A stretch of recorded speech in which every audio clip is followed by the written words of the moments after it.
Wala raw special treatment sa 7 akusado sa flood control scandal na inilipat na sa kani-kanilang detention facility. 6 ang nasa Quezon City Jail habang nasa female dorm sa Camp Karingal ang isang babaeng akusado. Panawagan naman ni Pangulong Marcos sa iba pang nagtatago, sumuko na kayo. Narito ang report ni Ian Suyu. Matapos ang sunod-sunod na pag-aresto mula nitong weekend, iniharap na kanina sa 5th and 6th Divisions ng Sandigan Bayan ang 8 DPWH Mimaropa officials na pinaaresto para sa mga kasong graft at malversation of public funds. Kaugnay ito ng maanumalyang 289 million peso road dike ghost project sa Nawan, Oriental Mindoro. Inabot ng 5 oras ang booking procedure sa mga akusado at ang pagbaba ng commitment order. Sa 8 inaresto, isa sa kanila ang pinayagang magpiyansa. Siya si Juliet Calvo, ang chief ng maintenance division ng DPWH Mimaropa. Nagkakahalaga ng 90,000 pesos ang kanyang piyansa. Wala namang piyansang inirekomenda para sa iba pang naaresto na sina DPWH Regional Director Gerald Pacanan, DPWH Assistant Regional Directors Jean Ryan Altea at Ruben Santos, DPWH Construction Division Chief and Bids and Awards Committee Chairperson Dominic Serrano, DPWH OIC Chief for Quality Assurance and Hydrology Division Dennis Abagon, DPWH Project Engineer 3 Felizardo Casuno at DPWH Accountant 4 Lerma Caico.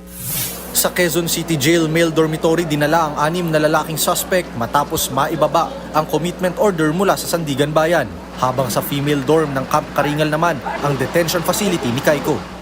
Pagtitiyak ng DILG at ng BJMP, walang mangyayaring special treatment para sa mga naarestong opisyales ng DPWH. Sa katunayan nga, sinama sila sa GenPop o yung tinatawag na General Population na kasalukuyang nakadetain sa Building A nitong jail facility.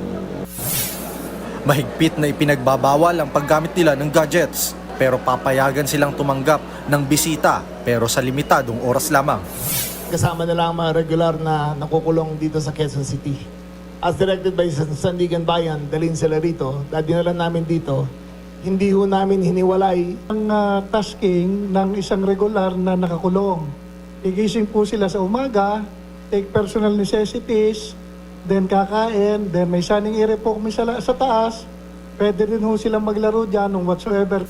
Panawagan naman ni Pangulong Bongbong Marcos sa mga nagtatago, sumuko na.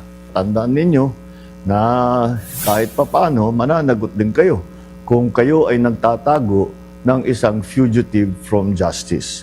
Sa lahat ng natitirang akusado, ang aking payo sa inyo ay sumuko na kayo. Huwag nyo nang antayin na habul-habulin pa kayo. Nagbabalita mula sa frontline, Ian Suyu, News 5. Mga kapatid, ako po si Ruth Cabal. Dito tayo sa totoo, dito tayo sa True FM. Mag-follow at mag-subscribe din po kayo sa aming social media accounts at True Network PH. Diyan po yan sa aming X na dating Twitter, sa FB, sa Instagram, sa YouTube, sa TikTok at sa mga podcasts. At syempre, tutok din po kayo sa Signal True TV Channel 19.